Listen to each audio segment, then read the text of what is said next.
What's going on, Flock TV, also known as Kicks Away? I had to take another way, but I'm here today. What's going on? You see what's on my shirt, man? Flock TV. I wanted to start the season.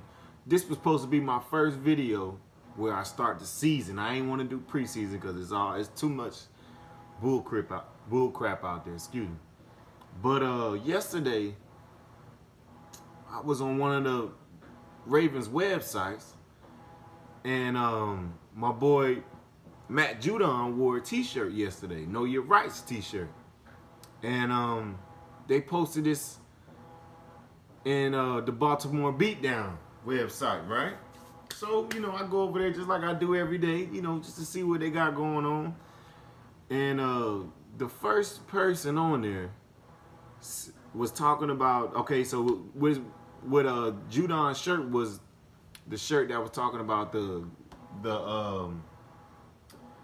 statistics. The statistics. Malcolm Mitchell got the same shirt. The statistics of people getting locked up in the United States, which is off the charts. It's from by race.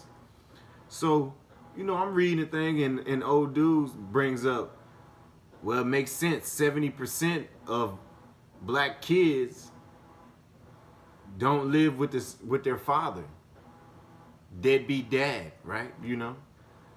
And I'm thinking in my head, oh my goodness. See, this is I wanted to shoot this video before I even seen this, but I just said no, it wasn't the time. I didn't feel like doing it, But now I got to, man. So first of all, for that dumbass comment, that was stupid as hell. 70% of African Americans don't grow up without their father. Okay. Well, if that number is true, that is an amazing number. So I want you to think about this. If that number is true, that shit had to be designed, right? And I'm gonna tell you how it was designed. Okay, so back in the day when slaves was freed, we eventually got welfare. We eventually got housing. So in these welfare and these housing, the stipulation was you couldn't make so much money and the father could not live in the home.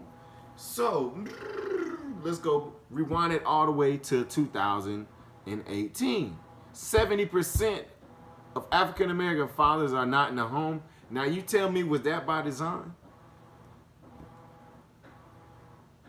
I mean, a lot of black people are still poor, but it's beautiful, great black fathers out there. They're not going to show you that, They don't want you to see that because they want you to think dumb of people.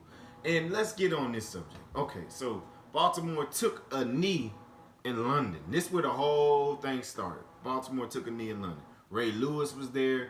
Your boy Trump called any player who took a knee son of a bitch. Son of a bitch. Right? Okay, son of a bitch. Now, I don't care who you are. Okay, I don't care who you are. If somebody call you a son of a bitch, you're gonna do something about it, right? Right? I hope so. So, we take a knee at halftime. Now, this is where I get the whole, I don't know if I even want to be a Ravens fan anymore. But I know it's just not the Ravens. I got to think bigger than that because this is an American thing. I just see it because I go to Maryland. I was born in Maryland, and I've been raised in the South my whole life. So I see this shit every day, very vividly. And I go to people's houses every day, so I get different kind of interactions with different people. I put it like this.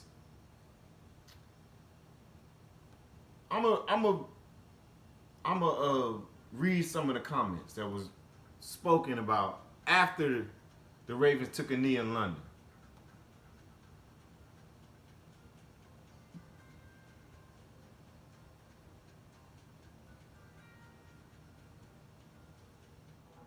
All right, so check this out. This is what the Baltimore Sun posted.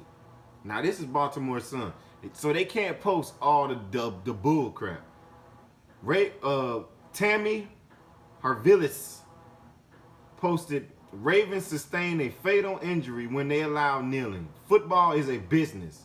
No support, no business. Right?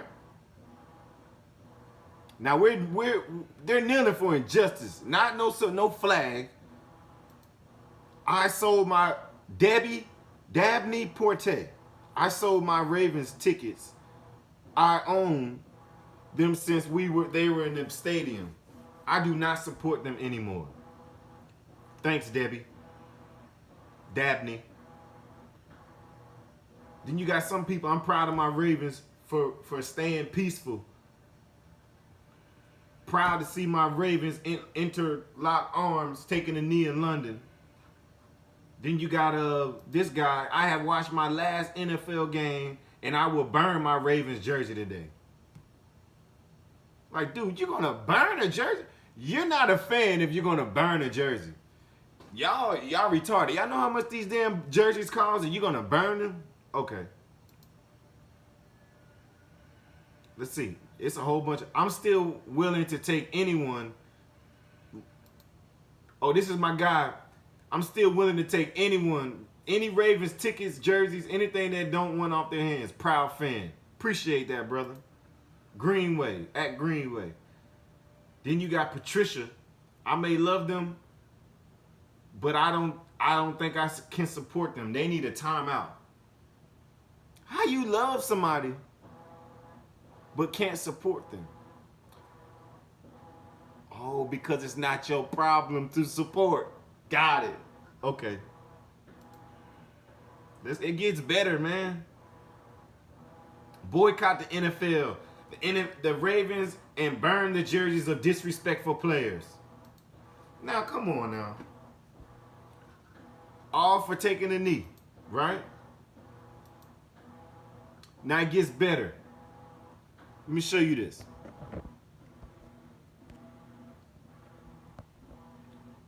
Don't be a jerk, stand up.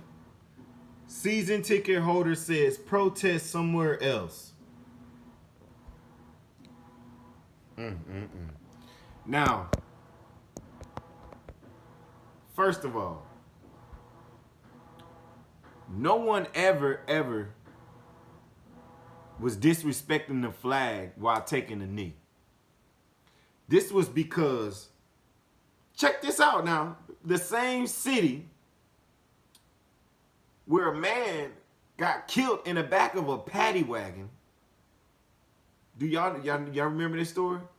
Last name Gray, Freddie, broke his back in the back of a police car. And y'all won't even notice social injustice? And all the police got acquitted? That's just one incident in Baltimore. Baltimore, you can Google Baltimore corrupt police, so they know it's going on in Baltimore, but you still get this ignorant shit. Now, that's one thing that's blown my mind about Ravens fans. Then you got people like Ray Lewis. Man, I grew up, 1996 was the year that the Ravens became a team. I watched Ray Lewis from a rookie to just the other day, a Hall of Fame game. And Ray, you disappointed me, man. I thought you was for the cause, but you're not for the cause. You're for Ray Lewis. Always have been. Always have been. And that's jacked up because you pretty much told Kaepernick that he needs to find another way. But what way is there? He's not doing anything wrong to nobody. No, my father retired 22 years in the military. He didn't see a problem with it because he knows how it is being black in the South. He knows how it is just being black in America. You know, do you know, let me give you, since y'all want to talk about respecting the flag and respecting veterans, do you know veterans came home from World War I and World War II and could not get a job? Black veterans could not get a job and they were spit on. They didn't give a fuck about them. But I have an uncle who blew up in Vietnam. He's black. But y'all don't, the person that we're talking about, these people don't respect that. But you respect the flag, you respect the veterans. I don't get it. How can you like a team how can you like the NFL who is 70% black and not like black people? That's my question. I don't get it. 70% black. Oh, I get it. We're just entertainment. You're just here to be entertained. That's why I see some of these comments. They say, hey, man, football is just a place where, we came to leave all the politics. We leave all the politics and come watch football for a couple hours and then go back to our lives. Well, dude, we live in these lives, man. I grew up wanting to be a football player, and I got burned in the process because I went to school in the South, Georgia to be exact, and I graduated with my coach's son. And who you think, I was way better than him, but who you think who you think got a scholarship? Who was more important? Wasn't me. His son was more important. I'm just a troublemaker. I don't know what he thought. But if you look at my stats, I was 10 times better than him. So I'm just saying, I've seen it levels and levels and levels. So I'm just want to know, like, when is going to be enough? When are y'all going to realize that, hey, this, if you look at the statistics on marijuana, more white people smoke marijuana than black people. Of course, because there's more white people in the United States, right? So you would think more white people would get locked up. No. It's like 80% the opposite way. And all these 80% are filling up these prisons, and that it became a corporation. So that might be the reason? Are y'all related to these people who hold these prisons? I mean, we don't get it. I don't understand it. How can you like black people when it's a LeBron James, a Lil Wayne, but you don't like the black kid down the street? Oh, you beep your horn, beep, beep, beep. Think he's gonna steal something. I don't get it. We gotta wake up, man. This is 2018. Okay, I'm gonna give you we had a black president for 8 years, and guess what? We're paying for it right now. You got Donald Trump. He came in off of hate. Look, he's going directly at the NBA, where it's predominantly black, and the NFL, where it's predominantly black. Don't that make sense? They trying to divide us to get what they want. But if you think about it, if your neighbor is probably multicultural, if you're not in the Bushwick Bills, everybody has a neighbor that's somebody else, and that's what make America great. Not somebody holding somebody down so they can get to the top. Man, that happened 500 years ago. That shit needs to stop. But hey, if it doesn't, I can't. If this shit, I was kicked off of Baltimore beatdown yesterday just for stating facts. I brought facts on there, and they kicked me off because I was racist by bringing facts that was defending black people. But that's what you get, man. That's what you get. But hey, it looks like I'm gonna have to retire this shit, man, till shit get right. Cause I grew up loving this game. Everything is stood, and to see how we really get looked at just as puppets, pretty much. Entertainment. These are real people. Do you know that these NFL players, sisters, brother, auntie, grandma are broke? They're the only one in their family that got ever seen that kind of money.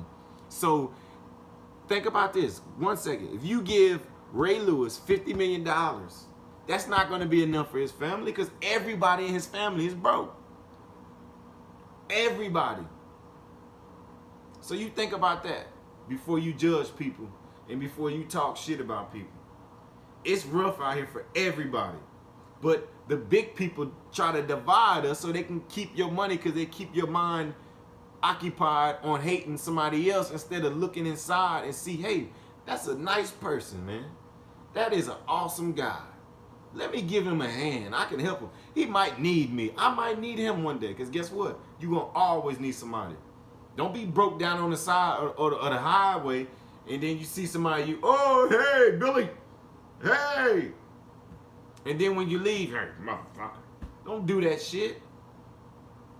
Y'all supposed to be Christians. Y'all supposed to love the Lord, but how can you hate somebody but you love the Lord? We all supposed to be from the same person. That's what y'all say, right? Think about that. Use your noodle, man. Stop being ignorant. That shit ain't gonna get you nowhere. Peace.